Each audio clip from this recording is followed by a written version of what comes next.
Welcome back to Stonewall Jackson's Way 2, the Battles of Bull Run, Great Campaigns in the American Civil War, for this third episode as we continue on with our campaign here in the Bull Run campaign here in Virginia.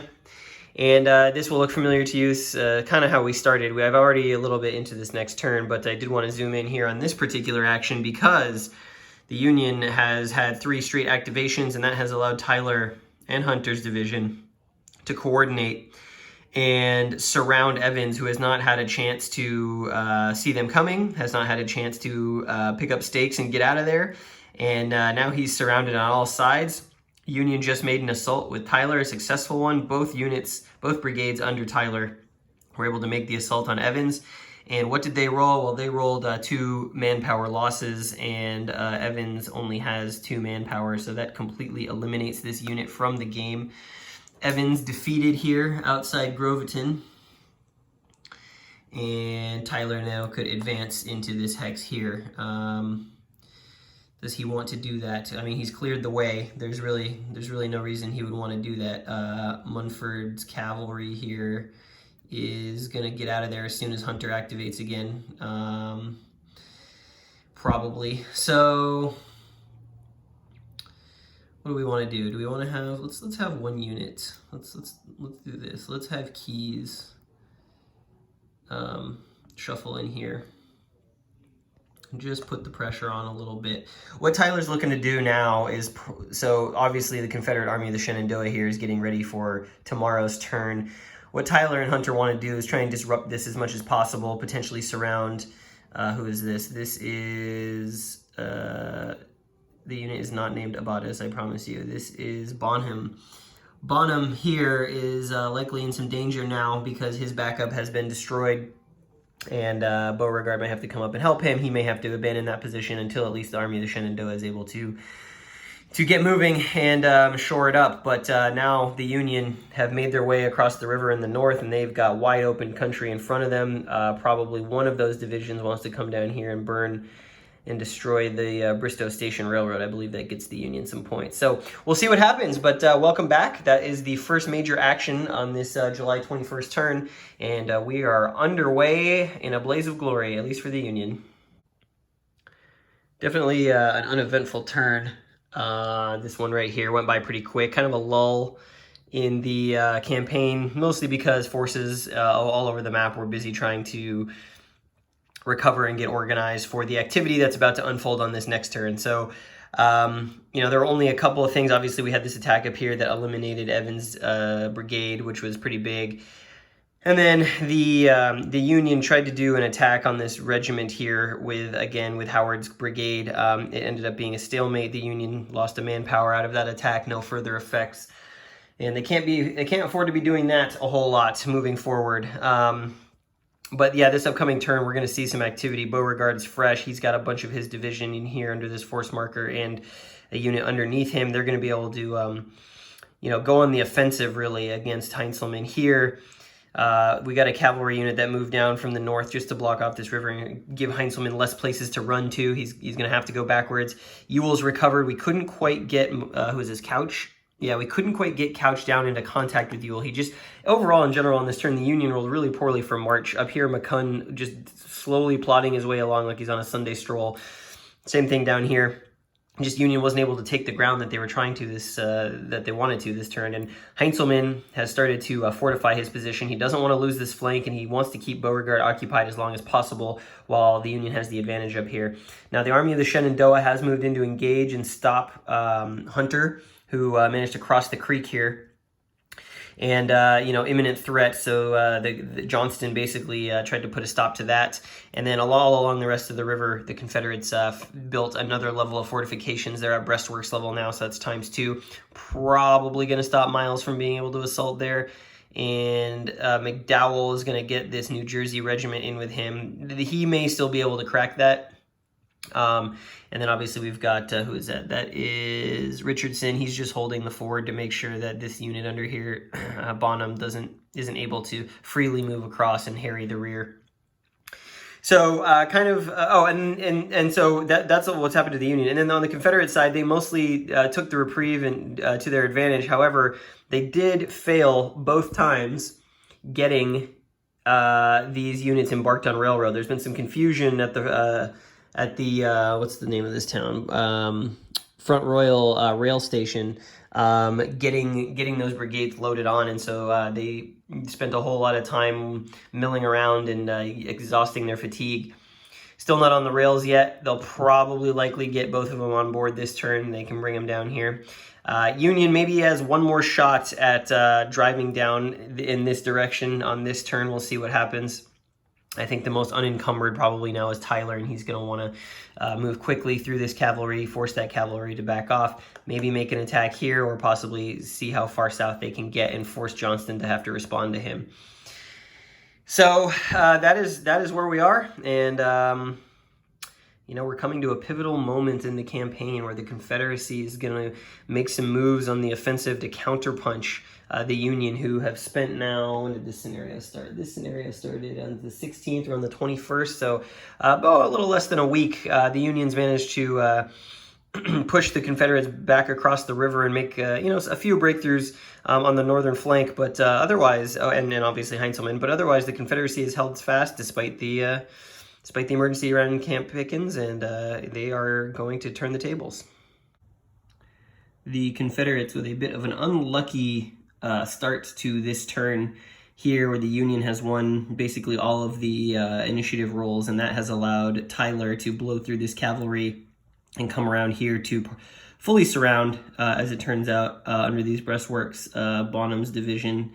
The Confederates just finally won an initiative, and they're in a situation where they also got Confederate command paralysis this turn, which means if they roll a 6, they actually don't win the initiative, they lose the initiative. So all the activity they wanted to do with Beauregard has been put on hold while Tyler kind of runs rampant here in the rear. So it's looking like they're going to have to use this initiative to get Bonham 1 hex out of here, abandoning his breastworks and opening the river for the rest of Tyler's division. A pretty good sequence of maneuver here for Tyler, who has been definitely the hammer of the Union Army so far, and forcing and disrupting Confederate plans along their fortified line.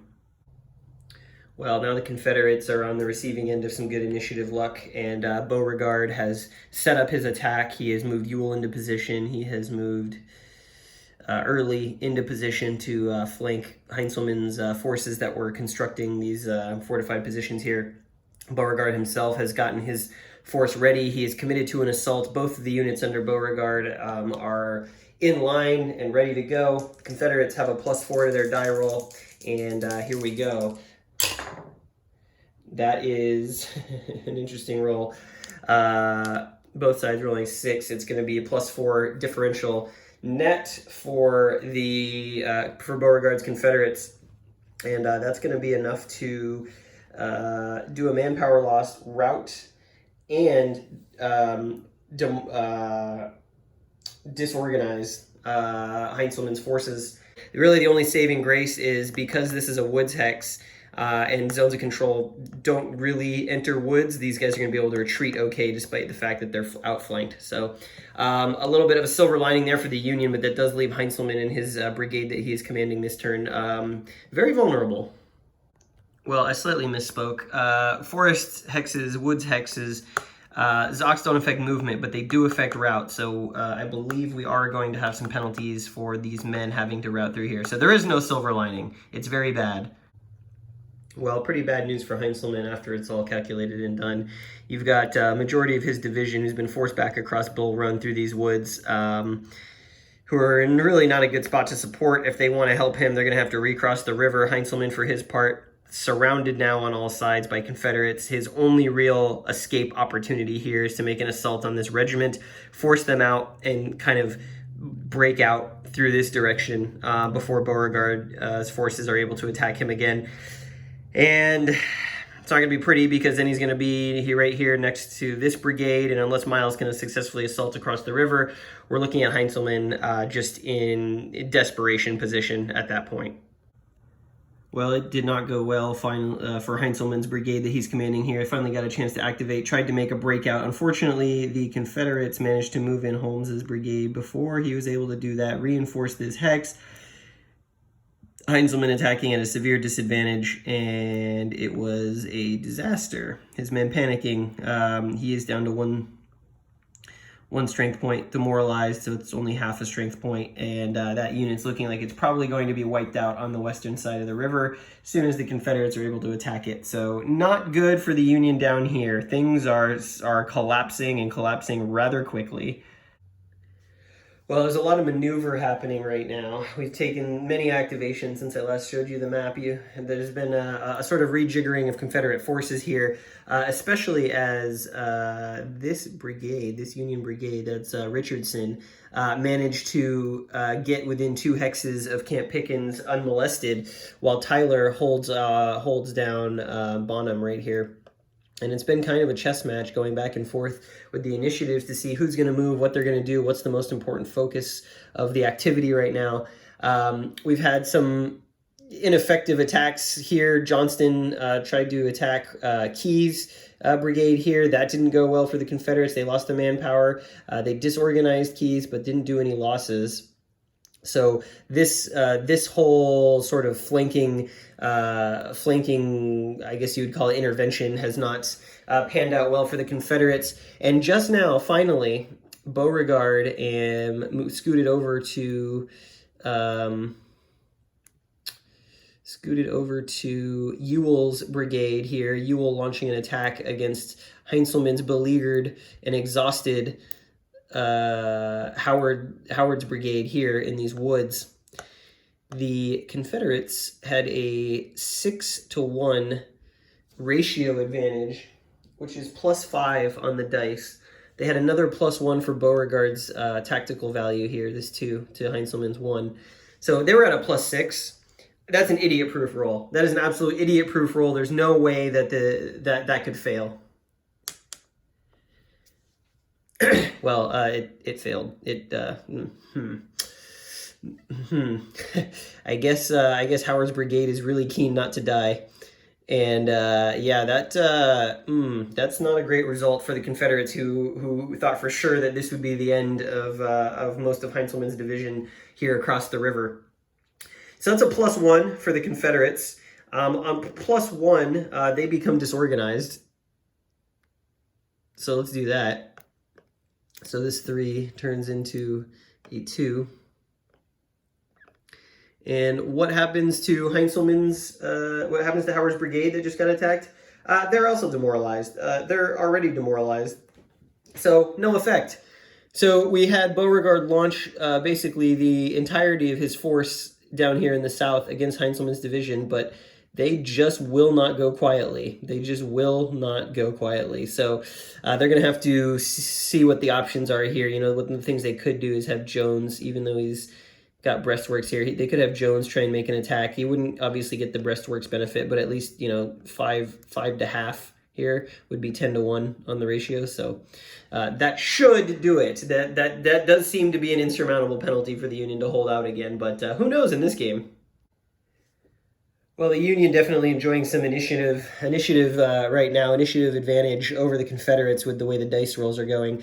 McDowell here has been in a standoff with these recently fortified troops here under this detachment regiment that was left behind as part of Beauregard's plans to assault Heintzelman. There's only 2 strength points under here. They will count as 4 if they are attacked. They're holding this ford, this crossing, this elbow in the river here, where there's ford crossings on either side of it. But thanks to the initiative dice, the Union were able to bring down this New Jersey regiment, who had been up here in Centerville with this detachment here that McDowell had left there when he moved south.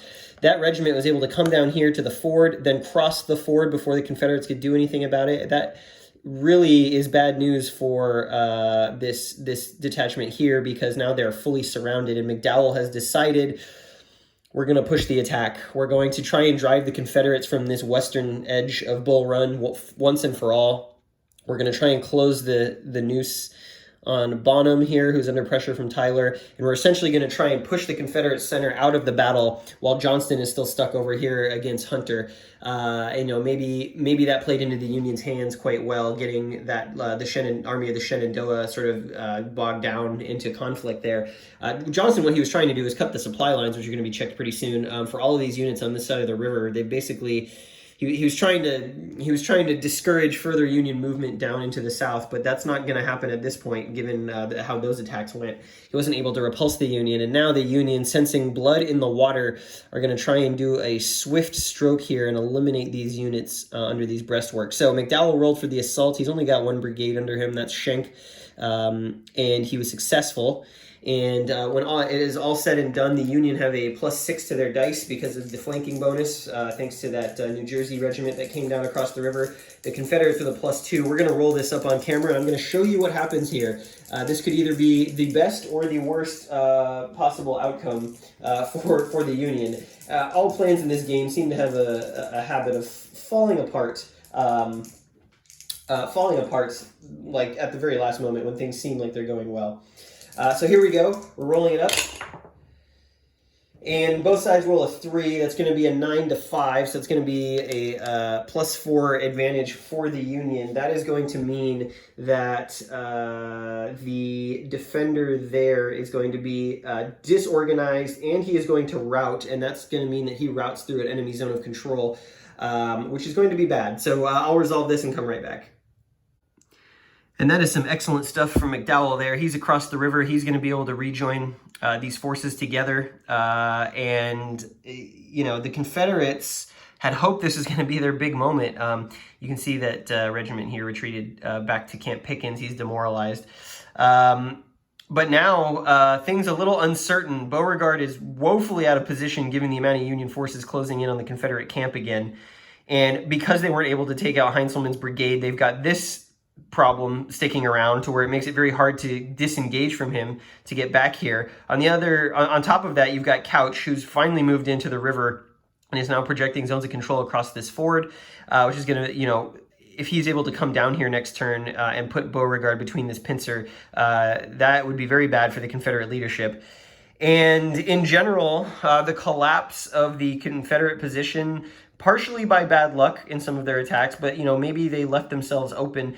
I didn't think their position was that bad. I thought they could get away with what they were doing, but the Union has just outmaneuvered them here on this turn. And Johnston is no help at all. So we've got ourselves quite a roller coaster happening here at the Battle of Bull Run. Well, the Confederates finally finish off Howard's brigade. Jones rushed out of these breastworks, took Howard's brigade full-on surprise in the rear, what have you. He was completely surrounded. He's completely eliminated. In the rules in this game, when you have a unit eliminated and there's a commander, he goes to the nearest unit in his division, which in this case is Couch here across the river. So Heintzelman manages to escape, but the Union presence on the southern flank of Bull Run completely repulsed and pushed back, and now Beauregard can figure out exactly how he's going to secure the area around Camp Pickens and prevent the Union from coming back across. Quite the pickle that they are in, even despite this success. Finishing up the July 22nd turn, this is where we stand. The Union moved in force across Bull Run. The Confederates just in full reaction mode right now, and most of Beauregard's division here is out of position, given what they were trying to tackle against Heintzelman. They succeeded in doing that, but at the cost of allowing Tyler's division now to be within striking distance of the Confederate camp, which is not good. Jones was pulled off the river line here and substituted with some of the regiments that had been hanging out. He is now with Bonham in a full defensive position against McDowell, who has moved his forces, and one of the reinforcements from Washington, D.C. finally caught up. They're going to come down here. There's likely to be a big battle on this upcoming turn here where the Union tries to force their way through, and that they're successful in that. I don't see how the Confederates come back from this, although I guess don't count out Beauregard, who can come up here and put some pressure on the flank. Hunter and Johnston are going to be, again, facing off for another turn. Hunter's a little bit fresher than Johnston is. And again, the Confederates had problems bringing down all of the units from the rail station up here. One of them managed to get down here. He is here. So the Army of the Shenandoah is about at 75% strength. But this unit here, another whole day in confusion and whatever was going on up here, still not able to board the trains. Confederates still waiting to bring him down. It's been, half a week now since he's been sitting up there. And then some cavalry moves that were a little interesting. So the Confederates brought down Stuart's cavalry here to throw some Zocs behind Hunter, thinking that if Johnston can recover, they can attack here with some nice die roll modifiers. And then the Union cavalry, Palmer, who had been shadowing each other up here for most of the game, he came down and sealed that cavalry off. So now that cavalry is fully committed, and he's not got a lot of places to go. I mean, he can still move along these roads if he wants to escape, but both of these units here are separated by a creek, and if the supply check comes up next turn and this cavalry unit is still there, he's going to be out of supply, and that might be a chance for Hunter to pick him off. And then finally up north, the Union, much better rolls this time for the march heading towards the county seat in Loudoun County. That is going to be, well, it's 3-1, although he's got a breastworks marker there. What's probably going to have to happen is his cavalry is probably going to have to make its way up here to surround this unit so that this attack goes off properly. I believe there's a rule about how much strength you are able to use to surround someone. It needs to be at least 1/4, I believe, and I believe that cavalry unit is at least 1/4. Otherwise, the Union in a pretty nice position here. They've split the army of the Shenandoah from the army of the Potomac for the Confederates, and now it's just going to be who can push harder as we come into some of the, I think, probably defining conflicts of this campaign. Well, of course, it wouldn't be great campaigns of the American Civil War without a wrench being thrown into the works. We got rain as a random event. What does that mean? Well, it means that all attacks are made with a -1 modifier on the dice, so likely, unless you have overwhelming force, you're probably not going to be attacking. That's going to slow down. Certainly, it's going to slow down McDowell's advance. It's definitely going to slow down potentially Tyler's division as well. It's going to give a reprieve to probably Johnston's army of the Shenandoah. It also means that you're not allowed, I believe you're not allowed to cross fords. Well, movement point costs are basically essentially doubled. So anytime you're moving on a road, it's now 2 movement points to move on a road. Pikes are 1.5 movement points, so mobility is going to go down pretty significantly, especially because in this campaign, the units, when they're ordered by a leader, don't get a bonus for the most part on their die roll like they do in other games in this system. And no attacks are allowed to be made across ford crossings on the rivers. So, and no Zocs extend across them either. So what that means is, I don't believe you're allowed to move across them either. So that means that McCall, who was following up McDowell here, is going to have to cross at this bridge here. It's the only way across Bull Run at this point. He cannot cross here. He cannot cross here into McDowell's unit, which is unfortunate. And it's going to limit the mobility probably just in this area. There's not a ton of other places. Oh, and it's going to mean Heinzelman cannot cross Bull Run down here across this ford as well. So we're going to get a little bit static on this turn because of the rain, and likely not many attacks are going to be pulled off successfully just because of the negative modifiers. So it's going to slow it down. So we'll see what happens. It probably will be a quick turn given everything that I just talked about there, and I will take you back to the action if there's anything important. Well, as you would have expected, that whole turn was kind of shot for everyone with all the rain. It was a confusing mess, not a lot happening. I think it probably worked out better for the Confederates, allowed their units to get back to full strength, especially down here in Beauregard's division. The major rivers are still impassable this turn from the flow. So this part of Heinzelman's division is not going to be able to cross at these ferries.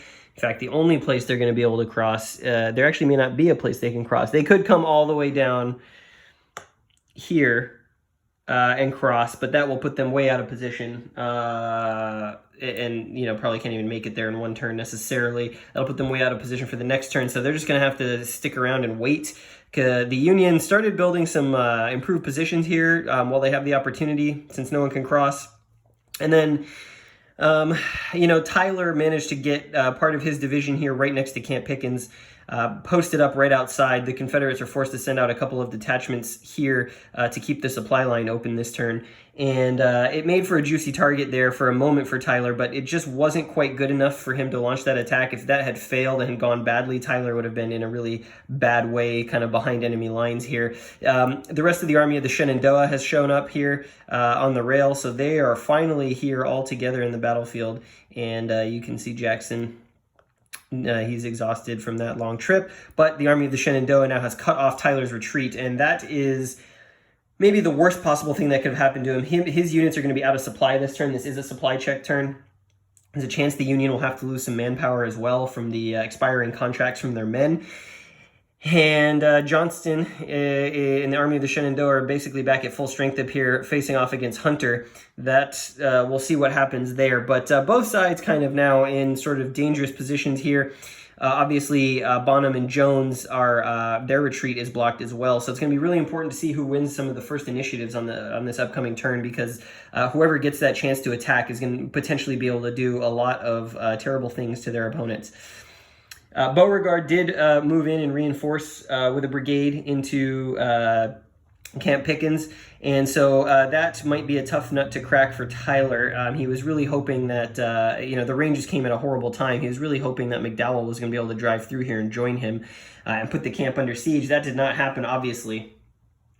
So here we go. We're heading into the July 24th turn, and hopefully we don't get rain again, because we're about to see probably some furious combat. Interesting result we just got on the random events table.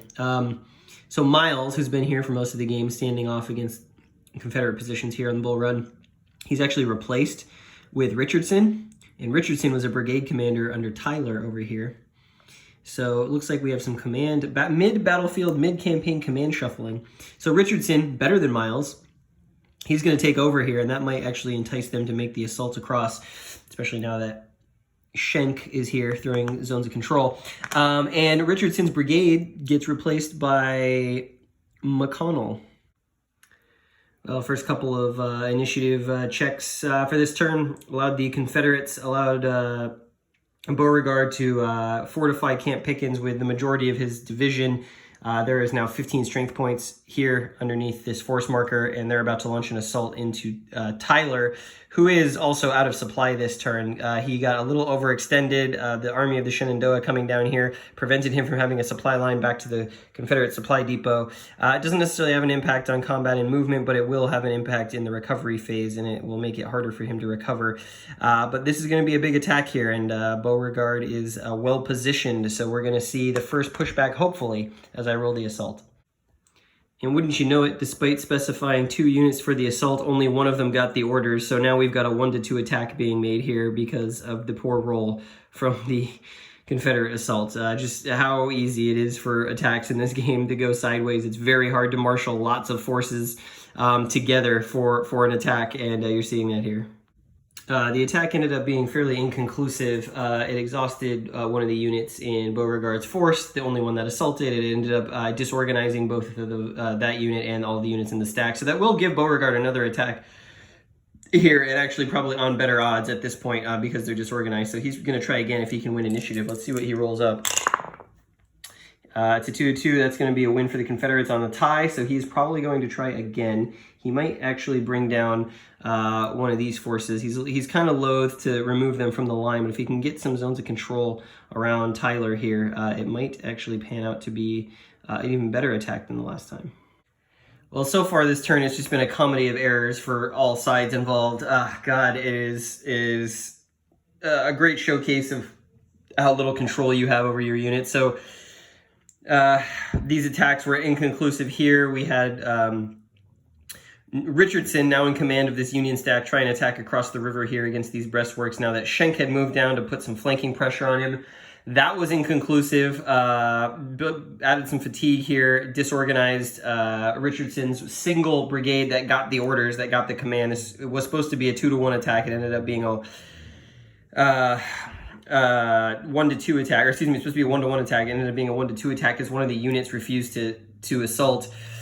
And then we've had Johnston up here with the army, the reinforcements from the Army of the Shenandoah. They have maneuvered around. They managed to get some good movement rolls. They managed to maneuver around and surround Keyes, who's in a really vulnerable position here, who is trying to get some advantage over Johnston so that Hunter could attack. Now he's been surrounded himself. We've got a Confederate brigade here. We've got Johnston's force here. They tried to pincer move him here outside of Henry House Hill. Johnston has rolled now 2 activations in a row to try and make the assault. First one, he rolled a 6. Whenever you roll a 6 in an assault, that means the units get fatigued, but they have no assault happen. Johnston rolled again. He rolled another 6. Now he's built up 2 levels of fatigue on these units. He just is not able to get them to move their ass. I'm not sure what language he's speaking, but it certainly is in English because none of the units have been able to attack here. And now we're rolling again for for initiative. And if we get an initiative roll for the Union, he's going to be able to get out of there. It is a 3-1 for the Union. And as you would manage to guess, Keyes is going to get out of dodge. He's going to spend all of his movement points, doesn't matter what he rolls, to go this way along a road. And he's going to retreat out of that position he found himself in. Johnston had two bites at the apple, 2 cracks of the whip, and he was just unable to get his brigades, Barlow and Smith, to do anything other than sit around and be lazy. And that's sometimes what can happen in this system. All right, as we come to the end here of this July 24th turn, the Union now starting to really suffer. Obviously, Miles being out of supply is going to keep all of his units disorganized from the attack, so his strength is greatly reduced. On top of that, the Union next turn are going to lose a bunch of manpower to 3 months men contracts being up, and that is going to further deplete their forces. Where those come from, I haven't yet decided. We'll have to figure that out. But as you can see back up here, Hunter has pulled back from his position here, locked up against Johnston. He really, seeing Elzey and Jackson being able to make this kind of end around, he was going to be in a very vulnerable position. So he pulled back behind this creek. And he has also got this New Jersey regiment here digging in on the other side of this creek, basically trying to hold the road and maintain a threatening presence up here so that Johnston just can't march through here and outflank the Union here in the north and is going to have to worry about them. He's probably not going to have any sort of offensive moves to make against Johnston, but we'll see how it goes. What else has gone on? McDowell did try and make an attack against Jones here. It was an okay attack. The Union just trying to find, they're kind of flailing at this point. I probably should not have made the attack. The conflict in here has settled down into a pretty static confrontation, and McDowell lost some manpower here and really just depleted his men for no apparent effect. So likely going to stay that way. The Confederates here moved up this cavalry unit here to this river ford. I don't think he could cross this turn. I may have been mistaken. He may have been able to, given the rains that we had last turn. But in general, now the Confederates have a wide open path. Do they want to surround McDowell here? Do they want to surround Keyes here? And this whole northern area of operations up here looks like it's going to open up pretty nicely for the Confederates. Meanwhile, Franklin's brigade down here, he's here along with Wilcox. They tried to build a bridge across Bull Run this turn. Oh, I'm sorry, you can't see that over here. They tried to build a bridge across the river here to potentially threaten the Confederacy here in the south, and they failed to do that, mostly because of the heavy rains from last turn. The river's still overflowing with water. And then as you can see, some more digging in happening here. The Confederates with Ewell just trying to make sure that there's not an easy way to get to Camp Pickens over here. And the Confederates under Heintzelman, doing the same, essentially preventing the Confederates from driving through in the south. So the Union position not very strong anymore. They were not able to make any breakthroughs or put any significant losses on the Confederates.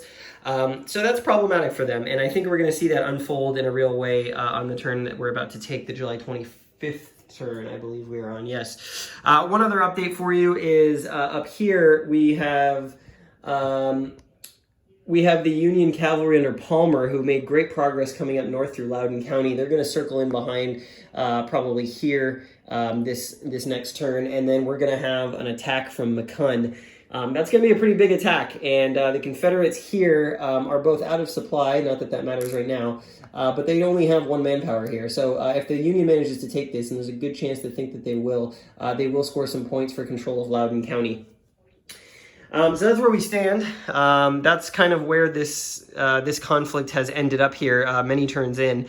And we're approaching the home stretch, and I do believe that Johnston's command under the Army of the Shenandoah is going to be able to put some real hurt on the Union, who has found itself divided, disorganized, and not having been able to make the thrust that they wanted. And obviously still so tantalizingly close here, but Beauregard has organized the defenses in such a way that it's just not going to happen for them. So dramatic end, perhaps, to this campaign, and now starting to fall a little bit more along historical lines as Union manpower flags.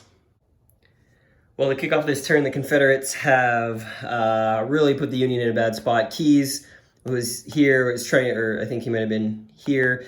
He was trying to escape the oncoming force of the Army of the Shenandoah under Johnston, and unfortunately, they managed to beat him across the ford and to the stone bridge crossing here at Bull Run with LZ behind him. And that is going to mean that Johnston's going to get an assault here with Keyes totally surrounded and up against the river, between a rock and a hard place. Just a really great role for the Confederates to march and be able to get this unit here. So now it's very ugly. We're going to roll to see if Johnston can do an assault with his stack. He is trying to get 2 units to go. He rolls. If he gets a 6, he... And again, Johnston unable to coordinate his men. This is the 3rd time in a row that Keyes has managed to avoid being assaulted. Wow, the gods are with him. Despite the fact that LZ managed to get out behind him on the roads. Oh man, that's incredible. All right, well, Johnston put some fatigue on his units, and Keyes lives to fight another day. Well, Johnston finally got his opportunity to assault. He did assault. He caused Keyes to rout all the way back up here, demoralized. He lost the manpower. He's also disorganized, really far from the battlefield, and he's probably not going to be rejoining anytime soon. He was also able to have LZ with his march take Stone Bridge, so now the northern fork here of Bull Run is firmly in control of Johnston and the Army of the Shenandoah. He moved a unit in here on the advance across this creek. And now Hunter, not in really a good spot. Doesn't have a lot of places he can go. He can come back up this road.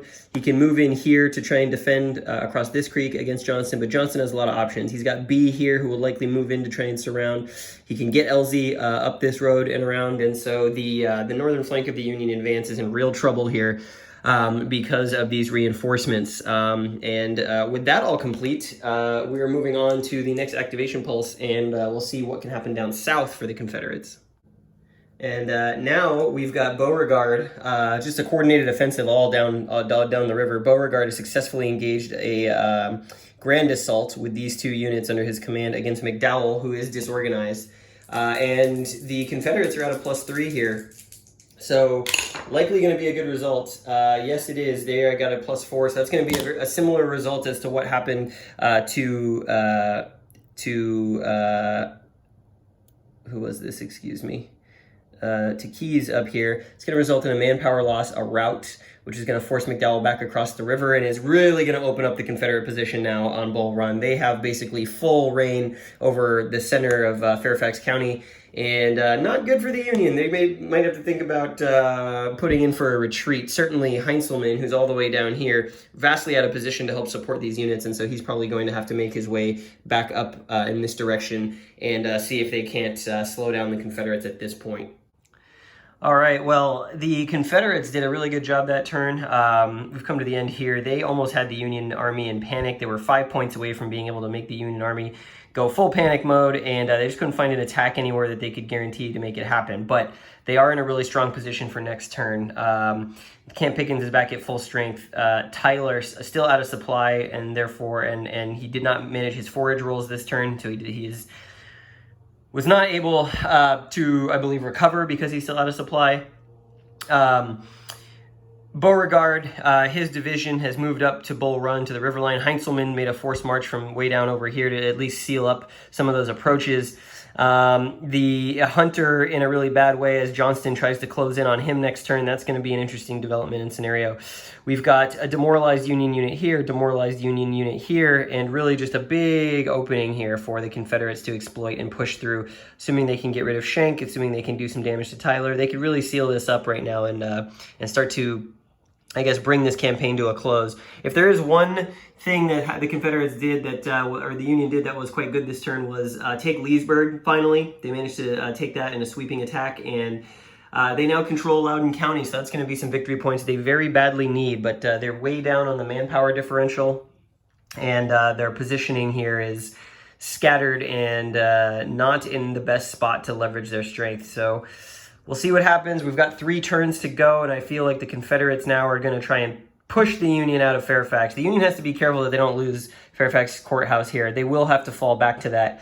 if this starts to go poorly for them, they will probably, Miles, or actually this is Richardson, might abandon this particular road and just kind of slowly fighting retreat his way back to make sure that no one's able to take Fairfax County Courthouse. That would be sort of the death knell to the Union game. But right now they're going to try and stick out what they've taken and not get pushed too hard. Here's a quick look at the entire battlefield, where things stand, what the Union positions are, what the Confederate positions are. Yeah, I'm going to call this video, bring that to a close right now. We're going to have one more. It's going to be a few turns, probably go pretty quick, and then we'll have some final thoughts on this campaign, which I have really enjoyed playing.